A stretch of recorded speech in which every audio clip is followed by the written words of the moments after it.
আসসালামু আলাইকুম। আমি মোহাম্মদ হাসান আল ফারাবী হিমেল। আমি একজন কনসালটেন্ট প্রফেশনাল সাইকোলজিস্ট। আমরা এখন এমন এক যুগে বাস করছি যেখানে মোবাইল, ট্যাব আর টিভি শিশুদের জীবনের অংশ হয়ে গেছে। প্রশ্ন হলো, এই স্ক্রিন টাইম কি তাদের জন্য উপকার করছে নাকি ক্ষতি? আসুন আমরা কিছু গবেষণার ফলাফল জেনে নিই।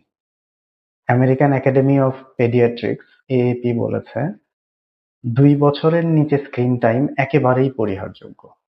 ২ থেকে ৫ বছরের শিশুদের জন্য স্ক্রিন টাইম হতে পারে সর্বোচ্চ ১ ঘন্টা, তবে সেটাও অভিভাবকের সাথে। WHO এর মতে স্ক্রিন টাইমের পাশাপাশি ঘুম, খেলাধুলা আর পারিবারিক সময় শিশুদের জন্য আরো গুরুত্বপূর্ণ। অতিরিক্ত স্ক্রিন টাইমে দেখা যেতে পারে ঘুমের ব্যাঘাত, মনোযোগের সমস্যা, আবেগ নিয়ন্ত্রণে দুর্বলতা অথবা অতিরিক্ত ওজন। তবে স্ক্রিন টাইম মানেই খারাপ নয়, এটি ব্যবহার কিভাবে হচ্ছে সেটাই গুরুত্বপূর্ণ। শিক্ষামূলক ভিডিও, পারিবারিক আলোচনা আর অভিভাবকের সঙ্গে স্ক্রিন দেখা শিশুদের বিভিন্ন বিষয় শেখায়, যেমন ভাষা, গণনা এবং সামাজিক আচরণ। National institute of health NIH এর গবেষণায় দেখা গেছে যদি অভিভাবক কভিউ করেন অর্থাৎ একসাথে দেখেন এবং শিশুর সাথে আলাপ করেন তাহলে শেখার হার 50% পর্যন্ত বেড়ে যায়। প্যারেন্টাল টিপস: প্রতিদিন নির্দিষ্ট স্ক্রিন টাইম সেট করুন, যেমন 30 মিনিট থেকে 1 ঘন্টা হতে পারে। খাওয়ার সময় অবশ্যই টিভি বন্ধ রাখুন।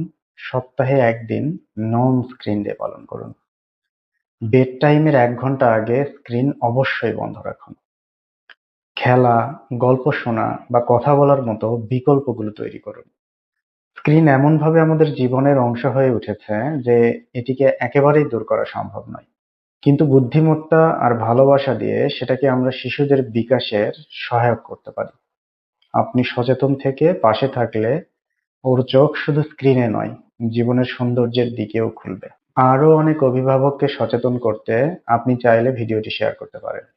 দেখা হবে অন্য কোনো মানসিক স্বাস্থ্য সচেতনতার বিষয় নিয়ে। সুস্থ থাকুন, সচেতন থাকুন, মনের যত্ন নিন।